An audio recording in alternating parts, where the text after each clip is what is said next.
Hello, fellow songwriters, and welcome to the 17th episode of the How Songs Are Made podcast, where we talk to notable artists about their songwriting process. I'm your host, Trey Xavier, and today we're going to be talking to my good buddy, Ro Stevenson, a.k.a. I Built the Sky, about how he writes songs, and specifically for his new album, The Quiet Place Away. Today's episode is sponsored by the 7-Day Riff to Song Challenge, which, if you're like most guitar players, you have a mountain of sick riffs and no finished songs. That was me. I've been there. That's why I created the 7-Day Riff to Song Challenge, which is a free mini course where I show you how to turn one riff into one song in 1 week. To take the challenge, hit the link in the description and follow the instructions, and in just a week, you will have a completed song. All right? So, now, his new album, The Quiet Place Away, drops this coming Friday, June 3rd. So please welcome my guest, Ro. There he is. How's it going, Trey? What's up? How are you? It's great. He's coming live to us all the way from Oz, the land down under, and where it is 4 a.m. So That is correct. And for some reason, he's more awake than I am. But how are you doing, bud? I haven't seen you in real life in so long. I know. It feels like it's been way too long, but such is living so far away like we do. Yeah. Well, it's interesting because NAMM is coming up like on Friday. Well, or Thursday. Like day before your album drops is going to be NAMM, and that's where I get to see you sometimes if I do, you know. Yeah, man. Obviously, a lot going on. If you've got a new album on the way and it's real different, you must have been doing some deep digging. Absolutely, yeah. It's been a massive journey, and it's been a huge ride for me. So, to be at this point is kind of surreal, and it's a weird feeling. Like it kind of hasn't sunk in yet. I know I've released 2 singles so far, but it's still a very weird feeling right now. 2 singles with awesome music videos. The second of which dropped yesterday, correct? Well, I guess it was, or was it today for you? It was yesterday. Yeah, you say it's surreal for you. The videos are surreal for us. They're such a nice journey. I think that complements the music so well. And normally I find teasers to be a little, I don't know. It's like a thing that everybody does, and you kind of got to do it. Sometimes I think they're kind of like dumb or silly or whatever. But the one where it's you waking up in front of the house and with the, you know, I was like, oh shit, I want to see more of that. I got to know what's happening. And so yeah. I think that was a great teaser. That's awesome. Here on the podcast, there's really only one question, and all the other questions are follow-ups. And the one question is, what is your songwriting process like, and how was it different, if at all, for this album versus previous things that you've done?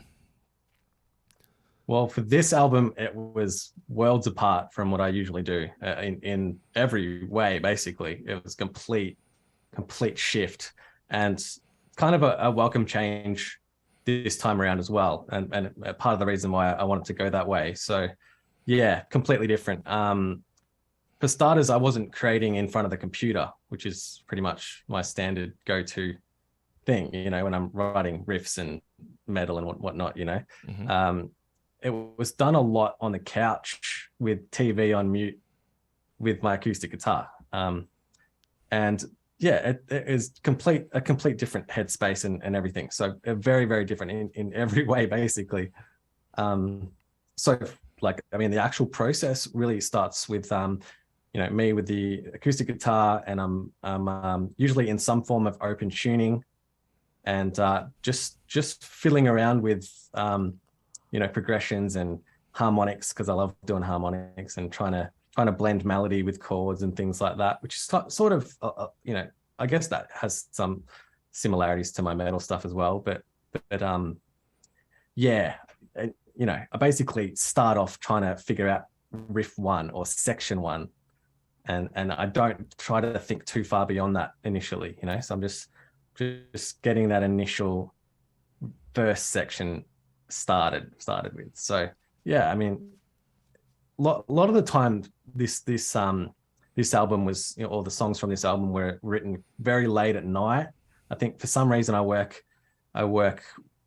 pretty well in the, when it's late. There's like, you don't hear cars outside, everything's just dead, there's just nothing going on. And for some reason that helps me get in the zone a bit, and just start strumming around and fiddling with chords and starting to construct some sort of melody, and it just snowballs and snowballs. I kind of like feel like I kind of black out somewhat, and you come to after you've been like tweaking this particular line for however long, and you're like, oh shit, there's something, this could be the start of something, You come to and you're in front of this big house. There's a weird yeah. I did something like that. Oh no, where am I? Yeah, I think sometimes it takes you by surprise too, where you sort of, you've got a chord, and then you might find yourself, nothing's really hitting you, and it's just, okay, I kind of like this chord, but what can I do to this chord? Or maybe it's the way I'm strumming it or something like that. And then when you hit something and you're like, it just, I think I've got the ability to recognize those moments, like, oh, that hitting that particular chord in that particular way makes me feel something, and then you start digging and expanding and all that sort of stuff, chasing the feeling that you Definitely. got. I think what usually would happen was, at the end of the session, I'd record it on my phone, and I'd be like, all right, I like this riff, or even if it's just a chord, or it's just it could be very, very simple and very, very small idea, but yeah, I put that on my phone, and then at the end of the set, so you're messing around, you come up with something, you wait, I'll film myself. Yeah. How at the end.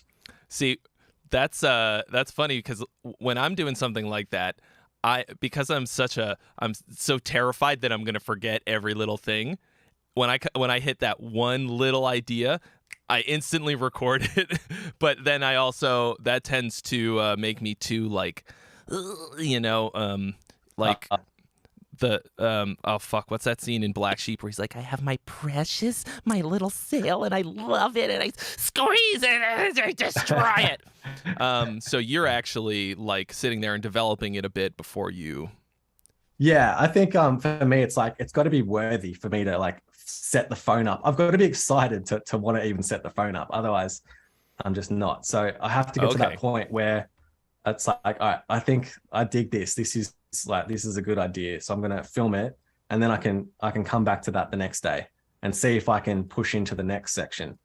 Or sometimes I'll be like, all right, it's almost there, but I kind of want to tweak those last few notes, or the way it loops back on itself. I want to tweak it so it's not a direct loop, So I might spend time on doing that, and I think that's what happens to a section. Like it's you've got repeated riffs and things like that, but it's the way that they loop back around in a hopefully a unique and different to just looping it back to back, makes the section fleshed out a bit more. Yeah. So yeah, there's definitely a lot of exploring notes and options, and trying to get the best of what you're exploring, I suppose. So you said that you're working in a lot of open tunings. How do you decide what the open tuning is? Like, how do you decide how the guitar is tuned? I feel like when you're playing electric, you're playing a couple different drop tunings, but I don't think they're mostly open tunings. I could be wrong. Never on electric guitar. So on the electric guitar, it's like a drop D relationship, but Right. like maybe drop C or drop B usually. Yeah. Yeah. So yeah, I actually for all the metal stuff, it's like I prefer trying to stick to that relationship because I know it's harder. I know it's like a lot harder for me to create. So that actually is the fun chat. That's the whole fun of it. It's like, all right, I've done this tuning to death, but that's why I'm gonna create something cool because I am forcing myself to try to think about the instrument differently again, even though I've done it for so many albums or whatever now, you know? Yeah. So for the electric stuff, I like to keep it in that tuning. I mean, having said that, going into my next album, I might have to start expanding on that a little bit more, but we'll see how that goes. But yeah, with the acoustic stuff, I learned that the open tunings is the way for me personally, because you just play strum open and you get this really awesome sound, you know, whatever you've done your open tuning to. I don't do anything too crazy. Like it's usually just, I don't even know. Like I just find a good chord, right, basically. But you know, from the get-go, it sounds great. And then, you know, all the harmonics you've got access to open up beautifully. And, you know, letting the bass, like doing a progression where the top end of the guitar, those, you know, G, B, E strings are sounding out, ringing out. I love doing that kind of stuff, which you can do on a standard tuned guitar as well. But you just get a whole new sound, you know, when you explore open tunings. So yeah, I've decided I'm going to stick with open tunings for acoustic guitar because it just rings perfectly, no matter what. If you strum it open, it's gonna sound good still. You can always go back to that open chord there. You know what I mean? Like with a standard relationship tuned acoustic guitar, like I have written songs in that tuning, but it's a lot. It's just a lot. I feel like you're fighting it a lot more to get the sweeter sounds happening. So yeah, for me, open chords for acoustic guitar is definitely the way. Yeah. What do you excuse me, what are the tunings that you're using for the album? Is it a couple different ones, or is it mostly the same or similar? Do you know? So I've got two different ones that I sort of start off with, and I've written in the same tuning but just lower for some songs on the album. So it's the same relationship, just slightly lower. Honestly, I can't even remember what the notes are, like, for real. I'd have to look that up, to be honest. But there's one that's like, it's pretty standard. It's nothing too revolutionary. And there's another one that's got a minor. It's like a minor chord when you play it open. Mm-hmm. So it's a very distinct sound, which is the first single I released has that. So it's a minor chord that you would play in the open position. So that is a really cool, like using those two, I find inspires creativity because there's two different distinct chord sounds that you get there. So there was a song, the closing song on the album, which was a variation of one of those open tunings where I just tweaked the high E string, and for some reason just doing that just gave me this whole new vibe, and it really spurred on just the first riff, which just kept leading on to the whole song. I feel like sometimes it's just like it just happens and you just watch it happen, you know, when you get those moments.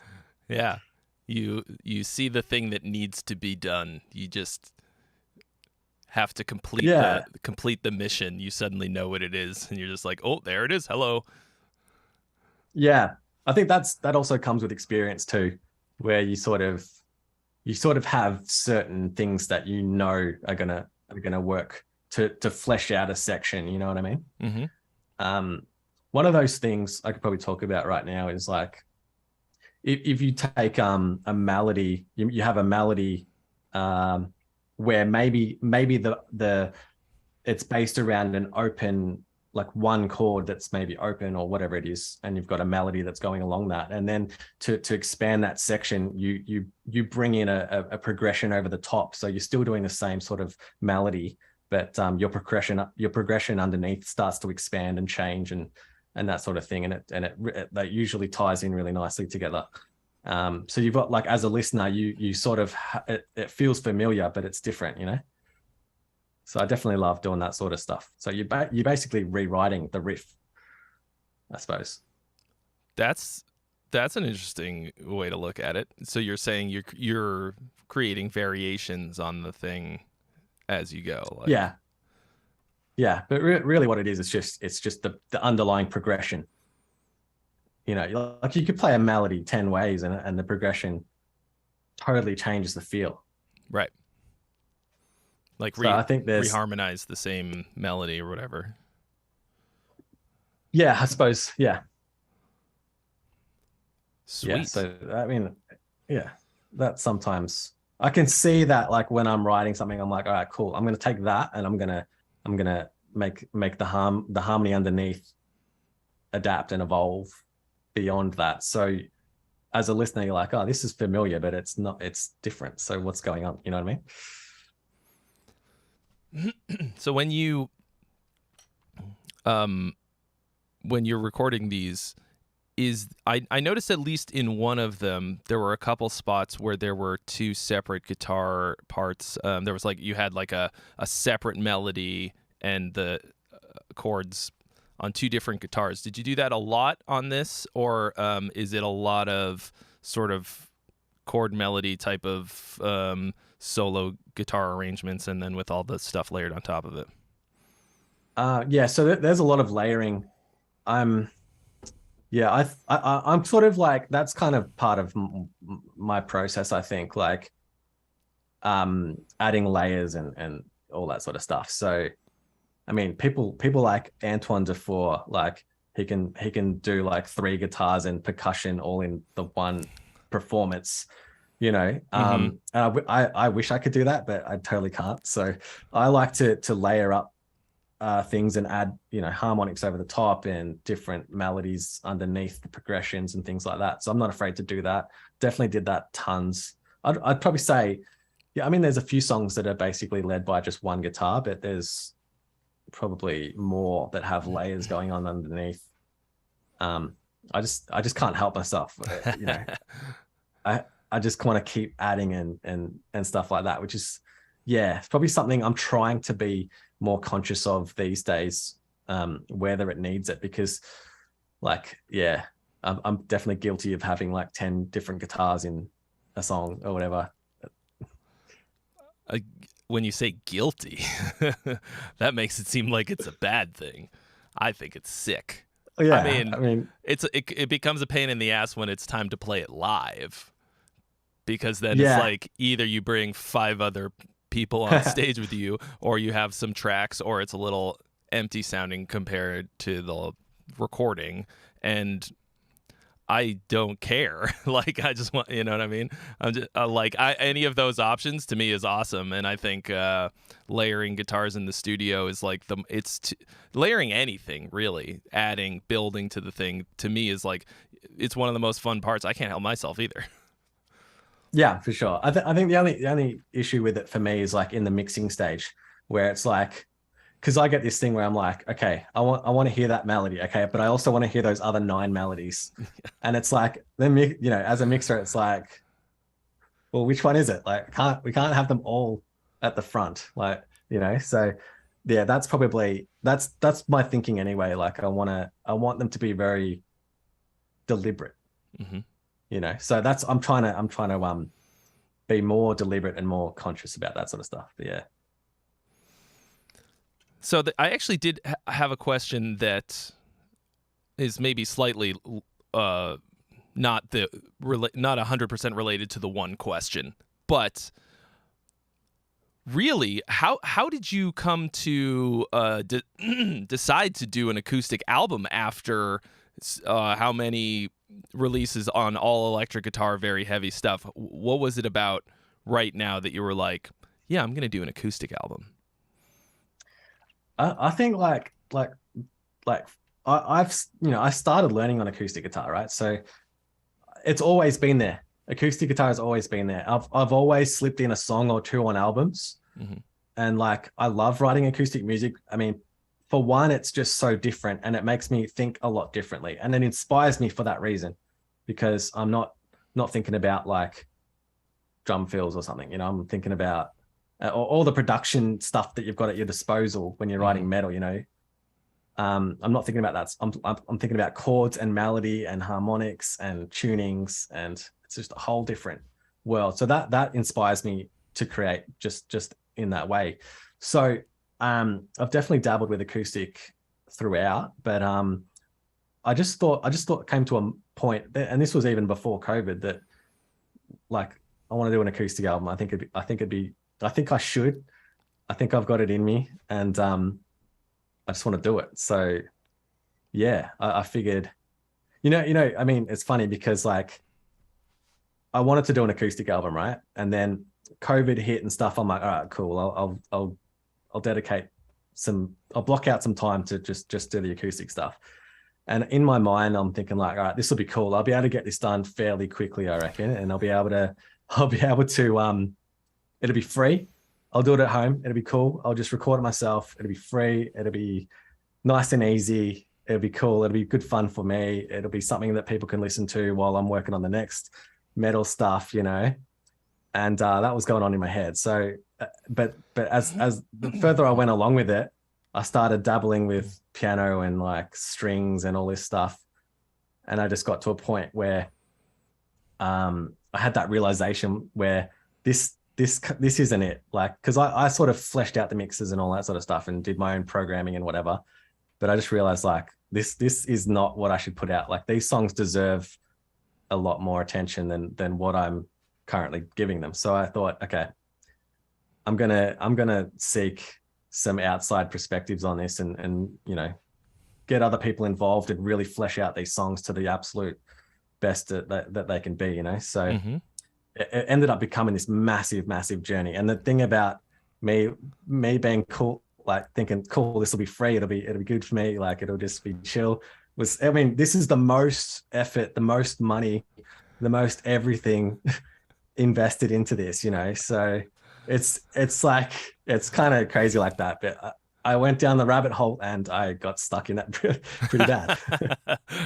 Yeah, I mean, if you had the idea for it pre-COVID, like that means you're 2+ years out from the inception of the idea. So, woo. So, you've got live strings and banjo, piano, some other stuff on there. So you said you recorded those with Forrester Savell, yeah? Yeah, all the guitars we did in an Airbnb. I did that with an engineer friend of mine, Chris. So we did all of that together. We booked a place for about a week and just because I had all the songs written, just sort of more centered on guitars and stuff. And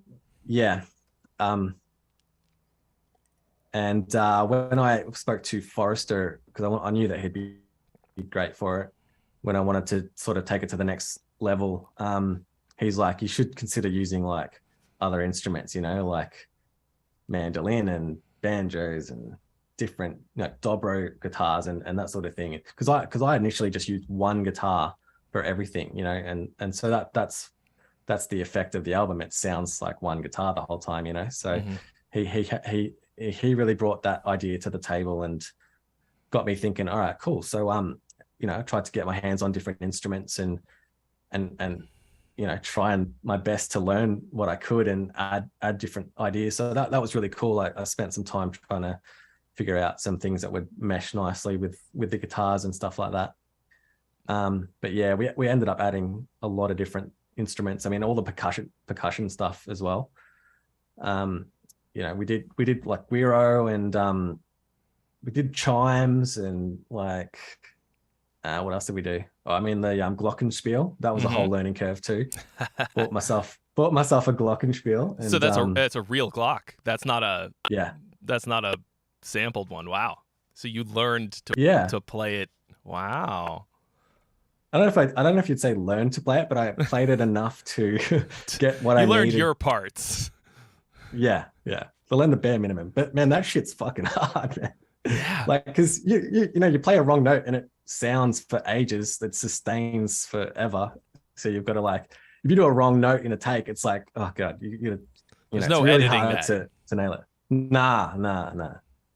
Yeah. So it was a bit of a side note. It was funny because that was the first time working with Forrester in person, like in the same room and stuff like that. I mean, he had worked on my other album, but it was all, just emails and whatever. Yeah. So I was really excited about that because I knew we could get in a room together and discuss things and like have that ability to discuss and figure out things in real time, And like I was like doing stuff like recording Triangle, and I'm looking at Forrester in the next room. I'm like, man, this is one of my heroes that has done some of the best music of all time in my, for me.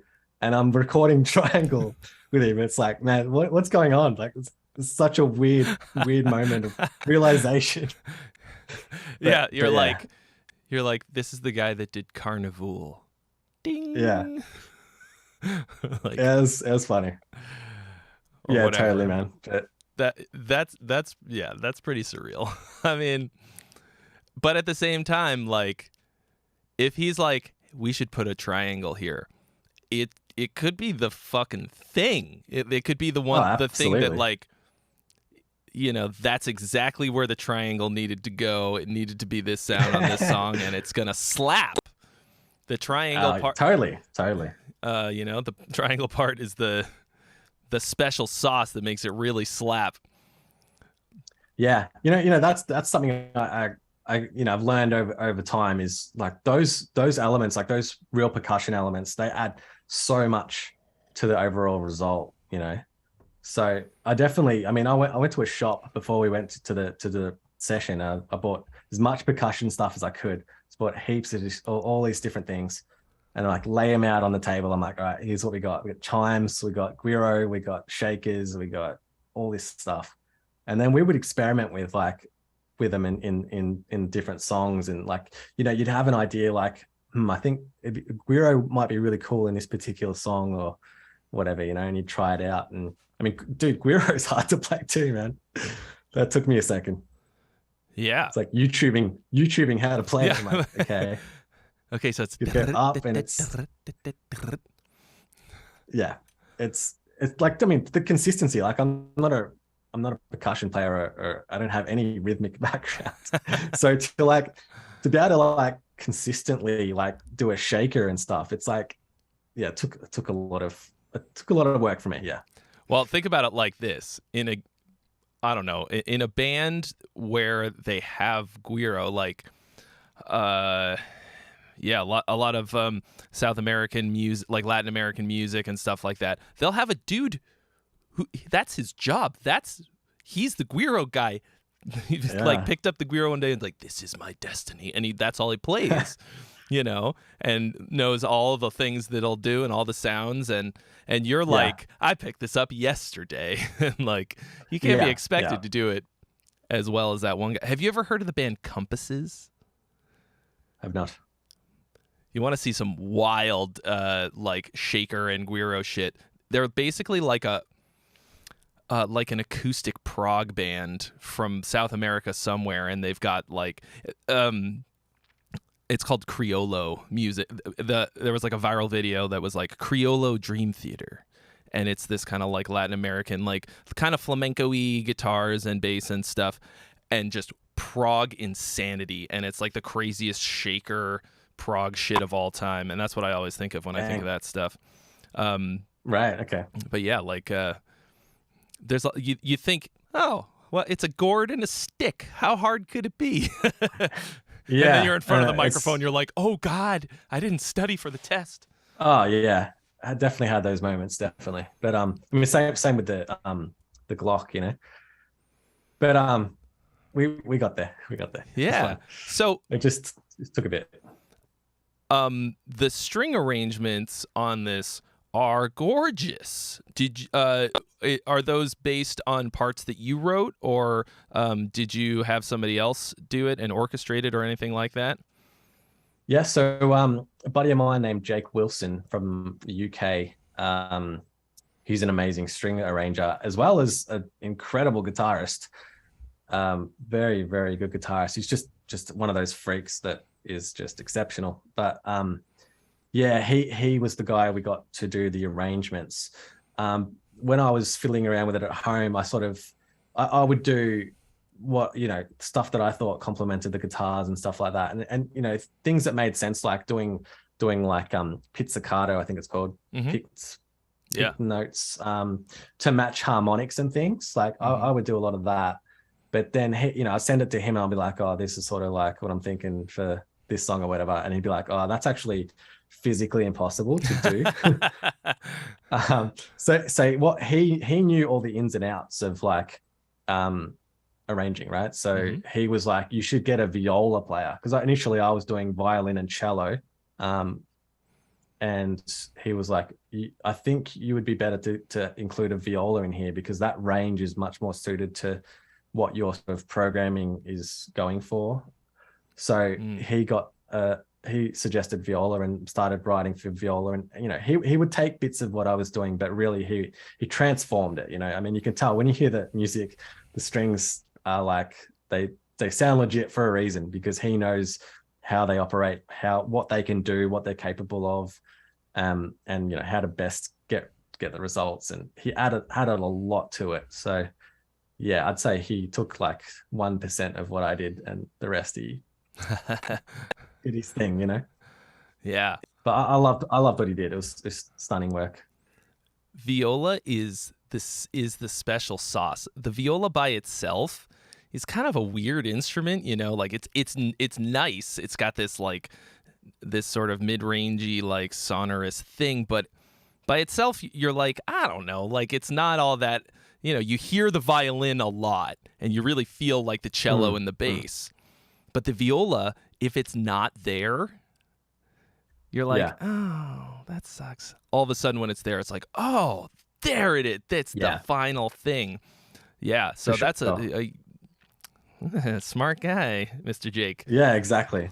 Yeah, but I'm so happy with the strings, and he was under a lot of pressure to get that into me, and like the actual written sheets, like for the string players, because I got I'd booked studio time, I booked all the string players and everything, and like circumstances meant that he had to he didn't have long, so we were doing like, even before, like the day before of going into the studio, he was sending me parts finished, and there was I'd be in the hotel discussing parts with him and stuff like that.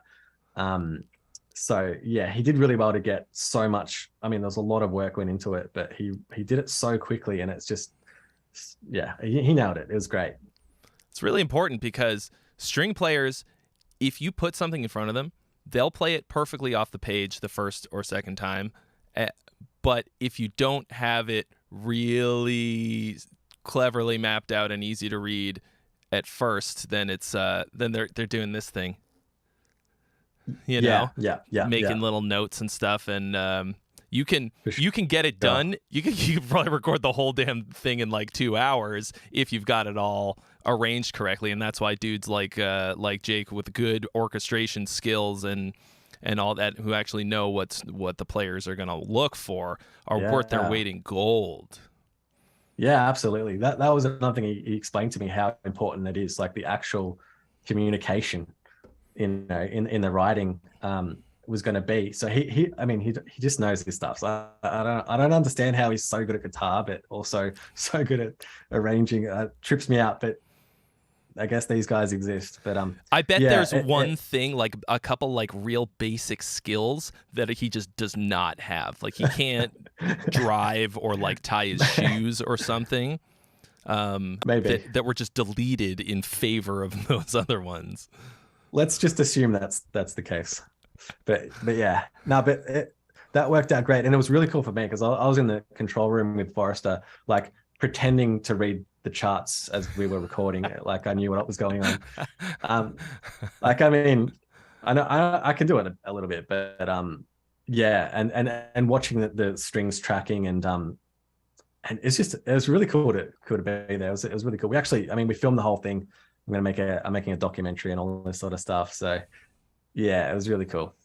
Hell yeah. Great experience. That's gonna be fun to watch. I will watch the hell out of that. Yeah. So do you usually bring in any outside help when you're for the writing process specifically, for any of your older stuff? Has it always been just you in front of the computer writing everything and then that's it? Yeah, but pretty much. For the Zenith Rise, I did all the music, and I had a drummer come in to just sort of flesh out the drums a bit more. Mm-hmm. So all the beats and stuff are basically what I came in with, But he'll just add those drummer moments and things that made a lot more sense. You know what I mean? But I'm really kind of funny about it. I like the control. I want to know what's going on. I want to have first dibs, right? Mm-hmm. But when I work with someone like Forrester, I can open up a little bit there and get suggestions and things like that. But initially, I think this whole project sort of stemmed from my PTSD from working collaboratively, and just feeling like I wish I could have more say and stuff like that. So yeah, initially this whole project was like, I don't care what anyone thinks. I'm just doing what I want to do. I don't care if it's not physically possible. I'm doing it anyway, and that was a lot of fun. Definitely a lot of fun. I think these days I'm warming into like working with others. I mean, I did a split EP with Jake where we worked collaboratively, mm-hmm. because the thing is, you really miss out on the magic moments when you shut people out. You miss out on that stuff. Sure, you get your way, but then when you look back on it, you really find that working with other people brings so much to a project. Exactly what you hear on this new album. Jake's string arrangements and the piano moments and stuff like that really shine through. It just adds so much more when you're working with a piano player that knows cool shit. Knows how to do stuff that really complements or really brings out moments in the pianos and stuff like that. I definitely love the control of like writing the basic sort of stuff, but I think bringing in other people who really know and have a lot of experience, you're gonna improve this overall end results. It's not called We Built the Sky. But at the end of the day, I get all the say. I can say no. We're doing this chord.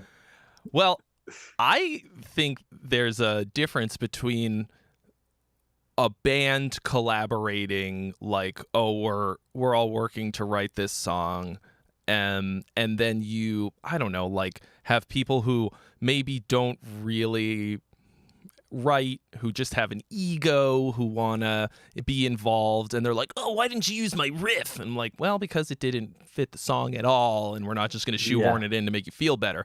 There's that kind of collab. And then there's like, it's your project, you wrote the song, you're bringing in other people who know what they're doing to add to it, and you're ceding a small bit of control just for their expertise and experience. And that's what it sounds like exactly. This was.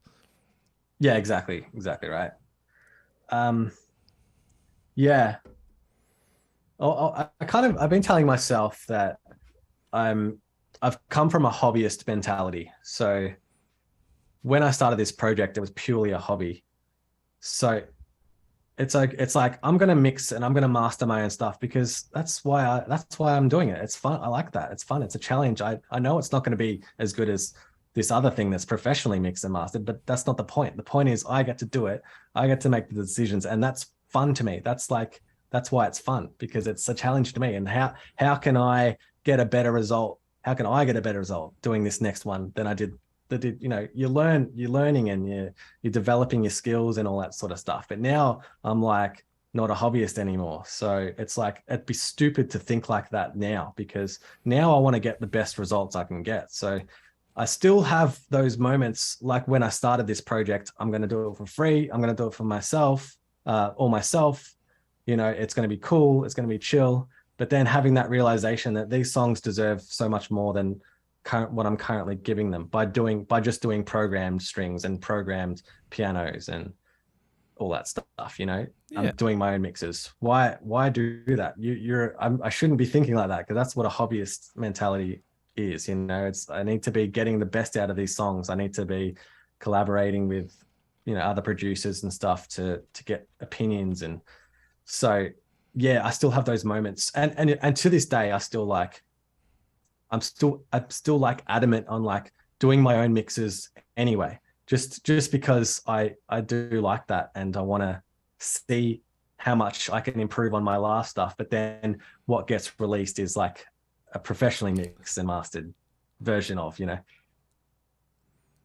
And then because in the moment I'm like, yeah, this sounds sick, this is great, like this is awesome, this is fine. But then you listen back later retrospectively and you're like, okay, I'm so glad I did not go with that option. Yeah, I think going into it, though, with that mentality takes a lot of the pressure off in a way. Like, because if you're thinking like, oh my God, this is going to be like mixed by Forrester Svell and mass, you know, like if this is going to be like this huge thing, then you might like, you know, in the writing stage, get kind of nervous about it or whatever, thinking about that it's going to be a big deal. And I noticed sometimes when you're writing, if you sort of let yourself off the hook, like if you're writing something you think is a throwaway, you know, oh, we need a B-side for our single. Well, let's just, I don't know, throw something together, and it turns out to be better than the single or whatever. It really loosens up your creative mind. And so I think going into it, if you're keeping that original mindset and that original motivation for doing it and all that, it's probably going to turn out better. But then by the time you get to recording it and stuff, then you're going, all right, there's people waiting for this. It has to sound right. It has to be great. Okay, we'll hire some real string players and everything. That doesn't change the quality of the writing. It doesn't put the onus on you as you're in the creative stage. Now you're sort of doing the work part, I think. Yeah, for sure. Yeah, I agree. Definitely. So here's a question. This is your first completely acoustic album. Is this the new direction for I Built the Sky, or is this a one-off, do you think? I mean, I'm going to write metal for the rest of my life. Like, there's just no getting around that, for sure. but as well as that, I'm just going to write what I want to write. Like, I don't want to be restricted. Like, I want to write an EDM album, and I want to do like heaps of shit. Like, and I think, I'm hoping that I've sort of built this project up in a way that like the people that follow along kind of trust my tastes, I guess, my creative tastes and stuff like that. So to some degree at least. So yeah, I plan to write another metal album, absolutely. But I don't know. We'll see what happens. I guess if this one takes off and is a huge, massive hit, you might have to do Quiet Place Away too. A Quiet Place 2, Electric Boogaloo, whatever. Yeah. I had this conversation with John Brown about that. Like, let's say we're a metal artist or whatever, but then we release a mandolin album, and then everyone loves the mandolin album and it's huge. Would you follow that, or would you do what your instincts would lead you towards? I think ultimately you got to follow your passions, because then you start to make music for other people, and maybe that's good in the short term, but ultimately if you build your career into a way that you're the mandolin guy, but really that's not really what you're passionate about, it's not going to end well, I don't think. So yeah, I mean, I hope it goes well, but I mean, and it'll probably influence more acoustic stuff along the way, but I know I want to write more riffs and more crazy metal stuff for sure. I guess that's the downside of it potentially being very successful. You want it to be a success, but if this one is the biggest success, you might accidentally trap yourself. I don't want to freak myself out too much. I'm just gonna. You don't want me to freak you out too much. It's gonna be what it's gonna be, and yeah. I look forward to writing more music, whatever that may be. I would love to hear an EDM album from you. I'd be really interested to hear Yeah, what you're. I love EDM. Like, I'm huge into it for sure. So I'm super curious, and I mean, it's a whole new ball game. You're not writing with an instrument in your hand for starters, So I feel like that would create. I think that it would inspire a lot of creativity. I'm sure. I would like to hear now, like hearing that you like EDM, you like metal, you like the acoustic stuff with the strings. I want to hear I built the sky, like the triple threat, all three of those in one song. I'd kill a man with a fork to hear that. I think you've just laid the floor plans out for my next album, I think. Yeah. Challenge issued. Nice. That would be great. So all right, let's go back a little bit to the process portion of this. We got a little far afield because I went down the rabbit hole, but all of this is so good. I like hearing all this different kinds of stuff. Do you have any like particular way that you like to develop a song once you've got an idea? Like once you've got your sort of main idea, you're talking about how you're trying to find the first part of the song that you're going to go off of. I think you said it's usually like winds up being a verse or whatever. Do you have anything that you do most of the time or very often to develop that once you've got it? So for this album, I actually midied all of the guitars. So I wrote them out as MIDI, every guitar part. Wow. As a way to help construct the song as a whole as well. And then I could sort of play around with chords without needing the guitar. So once I had those initial ideas and I knew that I liked them, I'd MIDI them up and add layers and things and then use them as MIDI. But then like the general chords and the chord structure of things and the form of the song, I could flesh out with MIDI. And I found that to be quite useful. And then when I was tracking the parts, we had all the MIDI there, so we could be like, my engineer could be like, all right, we need this part now, and he'd like play it to me. I'm like, oh yeah, sweet. And that way I'm not locked into tempo as well, so you can stretch the tempo and it's not going to be weird with the like a tracked guitar that so you could hear it in different tempos and sort of decide a bit later how you're going to track it and that sort of thing. So yeah, using the MIDI was kind of a bit of a different approach than what I would do on the metal sort of stuff, but I found it very useful to help flesh out the actual song forms as a whole. Interesting. Was there anything that changed drastically from the original idea to the final product, like in terms of like the tempo, but maybe something you wrote really slow that needed to be a lot faster or something like that? Not too much. I think the only thing that was drastic that I did was like take out a whole section. In the actual like mixing stage, I felt like in the mix, you got that far and you were like, yeah, I'm not feeling this. You just cut it.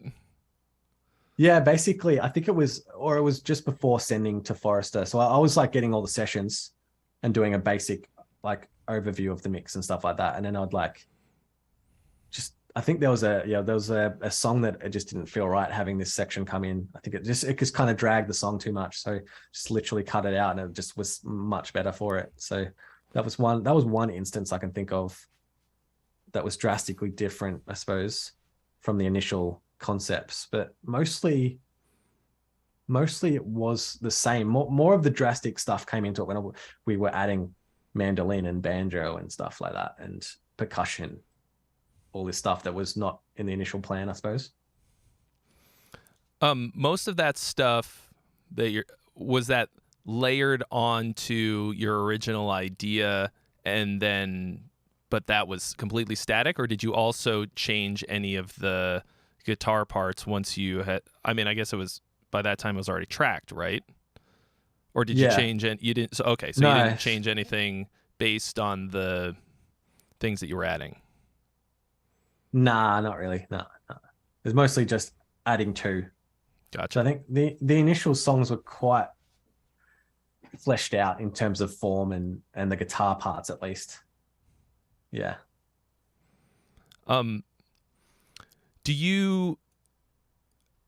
Did you bring anybody into the process before you were done writing it, in terms of like getting feedback or any kind of input?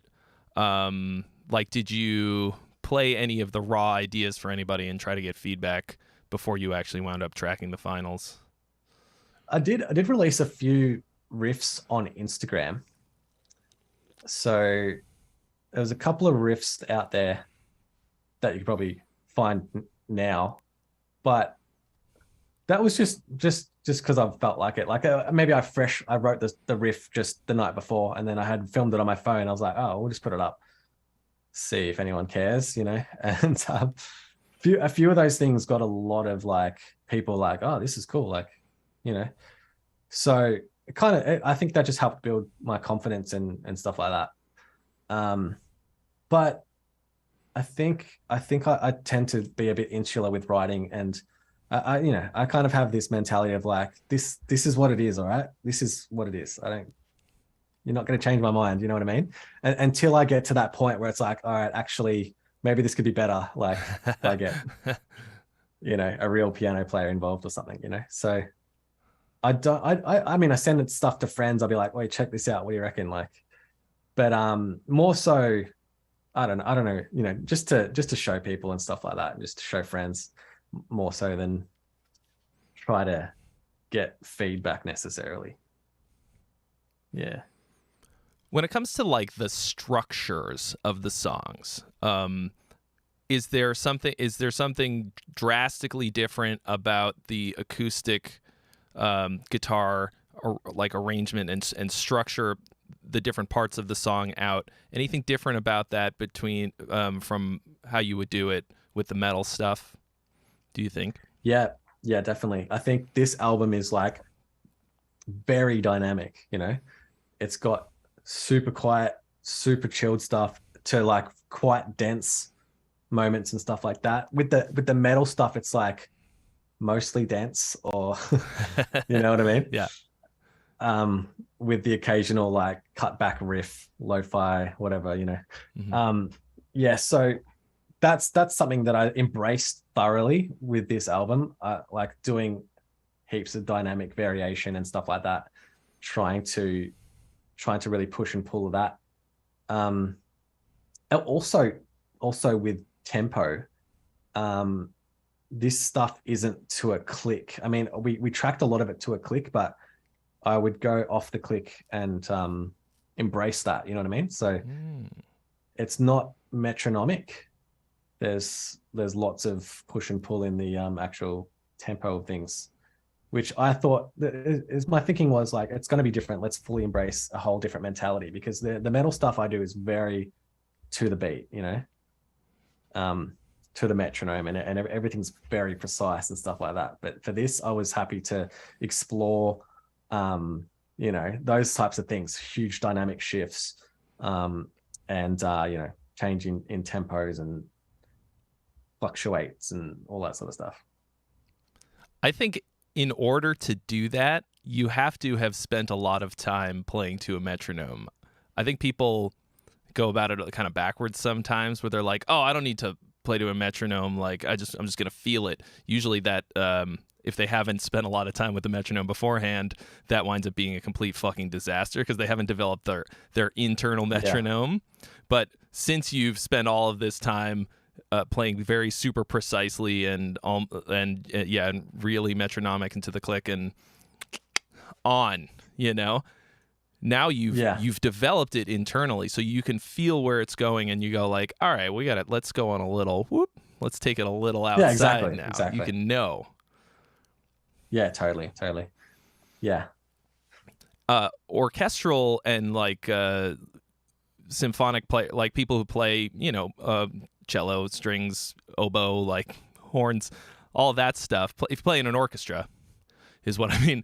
They will practice to a metronome, but their sense of time is completely different. If there isn't like a solid backbeat in the music, they're feeling it very, very differently. It's very sort of how the conductor is feeling it and all this different stuff. So it seems like because there isn't really there's percussion, but there's not like a backbeat or a drum set throughout the album, you can kind of like exactly have more freedom in that aspect. Definitely. And with the like the percussion stuff, the stuff that with the shaker is like just me playing the shaker through the song and like trying to lock in with the guitars or whatever, it's not to the beat. And I think that's to the benefit of the end results, like I've noticed that in certain circumstances, being late with a percussion thing is actually awesome. It's like super vibey, and you can get cool effects by doing those types of things. So percussion, I think it's like that type of percussion for this music, I think is, it's a vibe when you feel it and you let it fluctuate a bit. Like I did stuff like tapping a guitar case and stuff like that and recording that, and it's cool. It was fun. That you've hit a certain mindset and a certain level of like, yeah, man, whatever. Let's try it. If it sounds cool, it's cool. When you're sitting there with the guitar case and tapping away on it, that's cool. Like you wouldn't do that if you were making a metal album. You wouldn't think of that. Yeah, exactly. I think that's part of this whole thing is just such a shift from the norm. So I embraced that fully, like you'd never see me with a banjo, you know what I mean? Like in normal situations, you would not see me with a banjo, but I bought a banjo. I mean, it was a banjo, but it was a 6-string banjo. So you didn't have to learn to play a new instrument. It was just a Yep. Precisely. With time is of the essence. I mean, come on. You don't have to. A real banjo is like, it's really hard to play. Yeah. I couldn't go that far. I mean, maybe if I had more time, but yeah. I enjoyed the whole thing of using different instruments and just a whole different mindset. But I think the people that have heard the album, they'd still say it still sounds like you. We can still tell it's you. So yeah. I think I'm hoping that does sort of still resonate through. I mean, what else is it going to sound like? It is me. So you know what I mean? But yeah, it's still got the melodic sort of vibes that I sort of throw out in the metal stuff as well, I guess, throughout, and the occasional riff and stuff like that. That may even translate into a metal riff if I really wanted to, As I was listening to the album, I would kind of bounce back and forth and go back and check out some of your older stuff just to have a point of reference and stuff, going and watching the Mop row from like 9 years ago or whatever, like don't look at my face, and just like seeing the transition to like trucker hat row, fully embracing the the like going from like this stark dyed black hair, like clearly very unnatural but awesome looking, and the contacts and everything, you being like, I am a fucking machine, man. I don't look at me and now you're just like, you look more relaxed and chill and like It's obviously like the look is not the music, but it feels like this really interesting cohesive journey into this thing, and I can hear what you're saying, the you throughout the whole thing. You know, there's I don't know, other artists that like maybe that you sound a little bit like, but there's such a distinct, unique thing that you do in all of your songs that it's hard to put my finger on, but I can hear it even in the acoustic stuff. I don't know that you can, there's no question that this is an I Felt the Sky album, you know? It's cool that you did an acoustic album. That doesn't sound like a metal dude like taking a vacation. I think that's what I like about it the most. It's okay. You know the Nirvana acoustic like whatever fucking live thing that they did, and like he's just playing like power chords on an acoustic guitar. I always thought that was kind of like, oh god, like man. This was not that. This wasn't just like, oh, I play metal and I'm gonna play him on an acoustic guitar and it's gonna suck. This feels like a complete acoustic album. Like you embraced the real nature of acoustic music and wrote things that were cohesive, but still sounded like you. Yeah, I like to think that I'm a songwriter. I'm not necessarily a metal specific guy. At the end of the day, I'm a songwriter that likes metal and instrumental music, I suppose. So, you know, if you give me an acoustic guitar, I'm not going to force power chords and stuff on it. I'm going to explore what does an acoustic guitar do? What do I like that an acoustic guitar does? What chords sound cool to me? What tunings sound cool to me? What, you know, melodic things sound cool to me? Like, you know, harmonics. I mean, that's a if you hear one of my acoustic songs, there's probably harmonics all over it, because that's what I love the sound of. So I sort of, you know, I'm sort of taking what's in front of me and trying to think what's going to suit that thing, and how can I make it sound cool, and like what stuff do I like that I can explore on it and all that sort of stuff. So I think that the thing that carries over is maybe the layering of guitars and things. I guess note choices and things like that, but yeah, it's definitely not.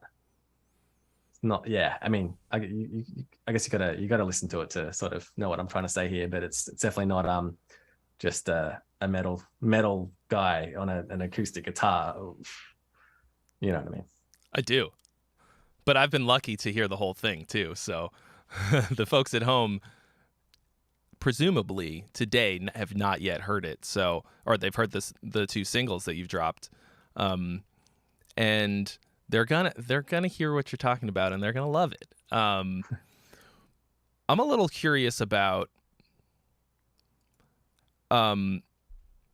whether or not you've studied songwriting or composition or music theory or anything like that in any kind of formal capacity.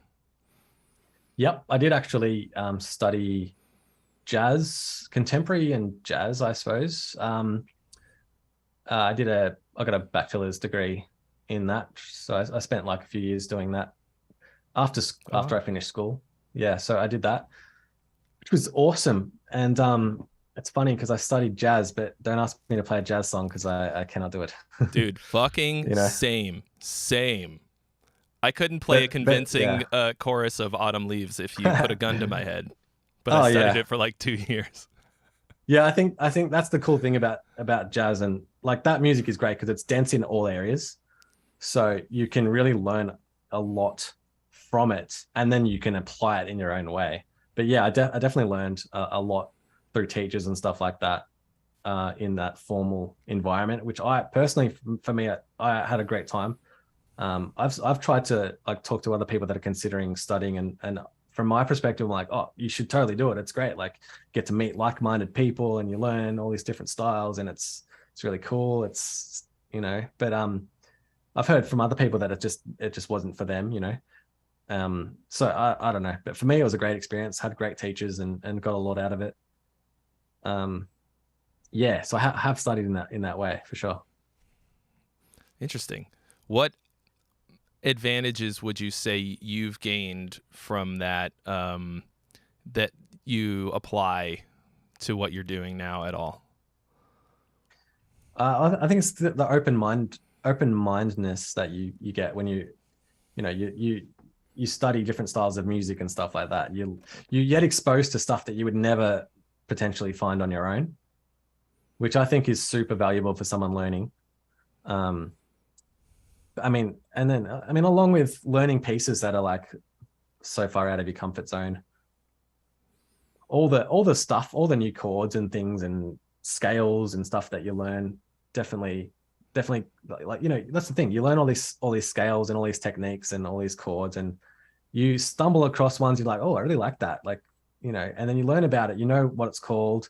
You know the effects that it gives, and then when you're composing your own, you'll think back to that either consciously or subconsciously, and you can be like, cool, I'm going to apply that to this particular moment or whatever. So yeah, I think it's super valuable. I think the more knowledge and theory stuff that you learn, the more tools you have at your disposal, and especially the more you identify these things as what the effects they give in songwriting, or, you know, in your songs, then the more power you have as a creator, that you can know what to draw, you know exactly what to do to get certain results, you know, so you're more efficient in that way. So I always think of that sort of side of things as it's just more tools and more things I can draw from if I choose to, or I can completely ignore all that and just follow my ears, or just play with knobs or whatever it is, and go that direction, you know. Do you I can hear in your songs like that you take these large harmonic risks, and that to me is something that I notice more with people who have studied at least a little bit, or at least are I don't know, they're, like you're saying, the open-mindedness to go outside of like a basic diatonic kind of a song, to stretch the harmony a little bit and know what to do with it, and not play some like really wonky notes on side of a, you know, a chord that's suddenly outside of the key that you've been working in. There are a couple moments with some what I would call real spicy harmony in a couple of the songs, where I went out loud, went ooh, oh, like Yes, real tasty stuff that, you know, warms the cockles of my music major heart. And I don't know, people get really like kind of like, oh, I don't, it's music theory. To me, it's mostly just that it emotionally has a huge impact, and especially when you're making instrumental music, that's really important. Like if there's no vocal, the music, the instruments have the whole task of making somebody feel the thing that you're trying to make them feel, and that's these big harmonic shifts really do that for me personally. And that's when you go like, oh damn, this guy kind of knows what the fuck he's doing. Yeah. I think that just comes from experience. Like, I mean, the more things you've been exposed to, the more things you know exist, like chord shifts like that.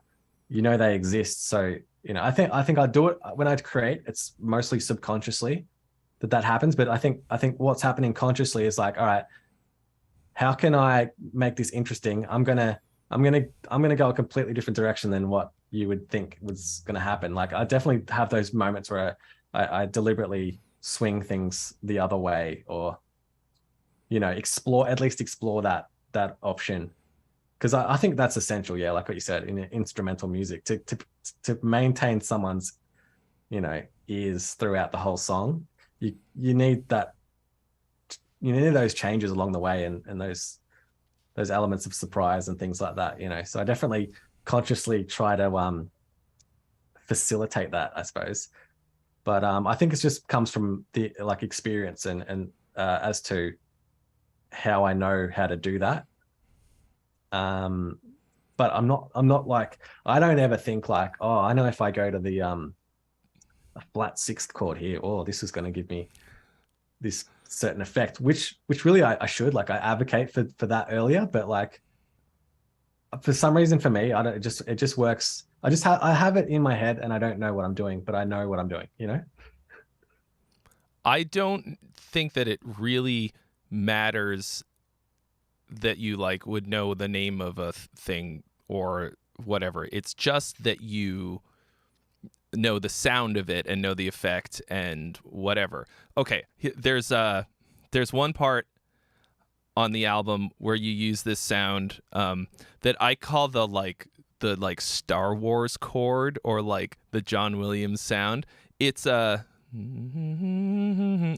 major triad with a flat six. Now, I know that it's called that because I'm a fucking nerd, but you don't have to know what it's called or the theoretical relationships between the notes to find it and be like, oh, that's awesome. That makes me feel this thing. I'm going to use it here. It's just like, for me, I can catalog it or whatever. Na, na, na, na, na, na, na. It's just such a great sound, and that's really what matters. The other stuff is just like makes it easier or whatever. Makes it easy to remember or whatever. And communicate, I suppose. And communicate. Yeah. So I think it would be in my interests if I was doing more collaborative songwriting. You know what I mean? But so far it's okay. I like that though. You've done enough study to get an idea of a lot of this stuff, but not so much that you got so far up your own ass or whatever. Yeah. You know? Most of the dudes that I studied jazz with, who were like real jazz guys, are all playing like dinner music for like 10 people and are miserable, you know, like playing background jazz, like, because they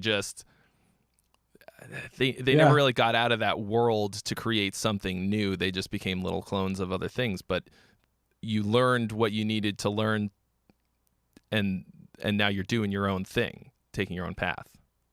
Yeah, I totally I know what you're saying.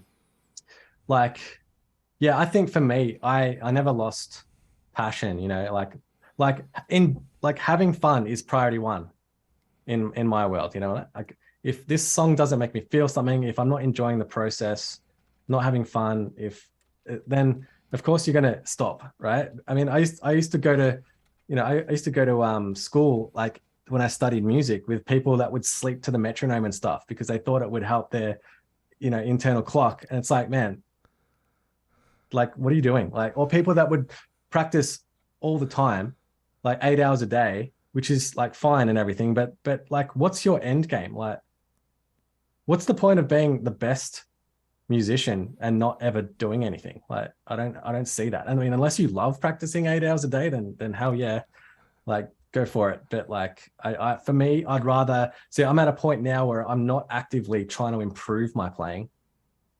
I'm actively trying to create. That's my end game. I don't really need to be better necessarily. I think what happens in the end for me is that I explore stuff that I can't do, and that makes me better. But I'm not actively practicing. I'm not sitting down with a textbook or whatever, trying to, whatever it is, you know what I mean? Like, I've stopped practicing and stopped trying to improve as a player. I only do when it's for some reason to do with the song or whatever, you know, which I think it's important. I think you need to find that. I think you need to, early on in your career, is like, you want to absorb as much information as you can, learn as much stuff as you can, understand its effects and all that sort of stuff. But then you've got to sort of get to a point in your career. It's like, okay, so what I'm going to switch over to, like, okay, I'm going to be creating or writing for film or whatever it is you want to do. No point being the best and not doing anything with it. Yeah. So you got to switch over at some point. That's what I think. Practicing is a young man's game. You hit a point where you got to just be doing Yeah. And I was that guy for a while. Like when I was at Berkeley, I would just practice like sometimes 8 hours a day or whatever. And I'm grateful that I did that, but I was 18, and like I'm not that kind of time. I got shit to do. Yeah. And you just you're either going to do the thing or you're not. And once you want to front load all of the knowledge, like you're saying, like when you're younger, you want to like just get as much of that and then practicing and stuff as you can. And then at a certain point you go like, all right, now we turn the car the other way around, and now we're going towards creation. We're going to become what we are. We want to be the thing that other people are studying when they get to music school, That's interesting. Yeah. Perhaps. That's really interesting. The journey of Roe. I think it's cool that you've got this album that is there's so many journey oriented ideas in it. Your music video, the whole thing is like this. It's a trip. It's a going from one place to something else. I mean, the music video really is. It couldn't be any more on the nose that it's a journey. You're like, hey, here's you gotta let yourself dream. It's about growth, and I mean, I don't want to tell you what your album is about, but it seems like it's about growth, becoming, going from one place to another. And having watched the journey of Roe from the mop to what you are, I'm excited to see where you're gonna go next. That's for sure. Yeah, I feel like at this point in time, I'm a bit of a clean slate now, because I haven't started writing for the next album, which I'm like super excited to do. Like I feel like haven't written music in such a long time now, so I'm excited to like see where I go. I know I'm gonna be using an electric guitar for this time, but yeah, there's a lot, like you learn, like by doing this acoustic album, you just learn so much about the process of creation and the possibilities. And I think there's a whole new thing within me now that's there that I can draw from for future creation. So I'm super excited to see how these next writing sessions go. Maybe in a few months' time. I know I've got this gig coming up that like an album launch show. So a lot of work going into that, trying to do this stuff live, with string players and everything. So that's the next challenge on my list at the moment. I can't quite get my head past that right now, but once that's done and dusted, I think I'll have a bit more mental space to create again. I'm super hyped to. Damn, you're gonna do it with live strings and everything? That sounds so cool. Holy shit. I makes me wish I was in Australia. If only it was not like a 2-day flight for you. Oh yeah. Oi. Well, if you're in Oz, be sure to see that shit. See it for me. See it for your boy. Everyone at home. Have those shows been announced yet, or are you Yeah, it's announced. Yeah. Okay. So be sure to check out the appropriate socials to find out where all that is, and head over to that, because I will not be. I won't be there. I'll be there in spirit. That sounds great. That sounds like it'll be an amazing, super fun time. I'd come and play banjo for you. Oh, that'd be perfect. Banjo. I'll learn the banjo. And the guiro. Yes, totally. I built the sky. It's funny. This album launch show, right? I'm doing 2 sets. I'm doing this acoustic album, and then I'm doing all the metal stuff as well in the second set. God. So literally doing like 20 songs in this gig. So it's going to be like pretty intense. The ambition, the pure ambition of the man. That's Hence wild, why I can't dude. think past it right now. But yeah. Don't think about it. There's nothing past that. You do that, and that's the end. That's the end of everything. Exactly. That's kind of what I'm thinking of. I think I'm going to need a bit of a break after this. You're going to need another quiet place away. Yeah, I'm going to need a literal quiet place away. Just sure. some place where there's no music at all. Yeah, 100%. That sounds like it's going to be super fun. Well, are there maybe some final thoughts about what you've learned from this process of writing the song? You said you learned a lot. Maybe like give us one or two like really key takeaways, things that you will carry with you to your next writing sessions that you're not thinking about right now. I would say consider working with more skilled people that are more accomplished at certain areas.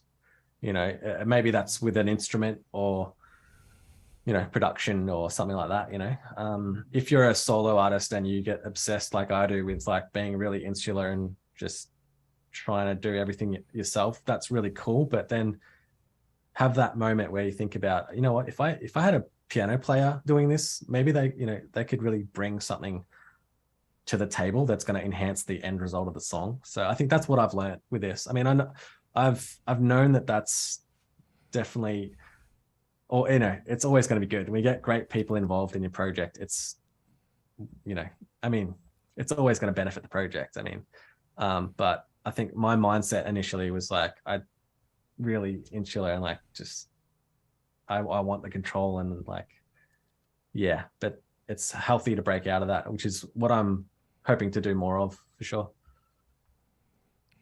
Awesome. Well, this was really great. I love hearing about your process, and especially because you've taken such a huge, fresh approach here. First of all, incredibly brave. Most people will start doing the thing that they do, and they just do it over and over again until they die exactly the same way. You know, especially if you find a formula that works, it's hard to break out of it. And you have, you just flipped the whole script all the way around, and it worked out really, really well. Everyone needs to go and listen to the new album when it drops on Friday. I've been lucky to listen to the whole thing, and it's really magnificent. It's just gorgeous. Like, it's your music is always beautiful on some level, but this is a whole other ball game. This, like, I really like the decision to add all the strings and the different instruments and stuff, because I think it transcends